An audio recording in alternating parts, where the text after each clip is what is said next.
Šio leidinio autorinės teisės priklauso Vyriausiajai rinkimų komisijai ir jis ar jo dalys negali būti naudojamos be Vyriausiosios rinkimų komisijos sutikimo. Kandidatai vienmandatėje Šilainių rinkimų apygardoje numeris 21. Vilija Bezomavičiūtė, Lietuvos žaliųjų partija. Darius Kudirka, partija Laisvė ir teisingumas.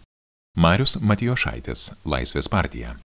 Kęstutis Mazurkevičius, politinė partija Nemuno aušra. Rimantas Mikaitis, Liberalų sąjūdis. Martynas Prievelis, Tėvynės sąjunga Lietuvos krikščionys demokratai. Karolis Ramoška, Demokratų sąjunga vardan Lietuvos. Algimantas Rusteika, Tautos ir teisingumo sąjunga centristai tautininkai. Meida Šabunienė, Lietuvos krikščioniškosios demokratijos partija. Laurynas Šedvydis, Lietuvos socialdemokratų partija. Laima Viskupaitytė Mogenienė, Lietuvos regionų partija. Tomas Žebuolis, Lietuvos valstiečių ir žaliųjų sąjunga.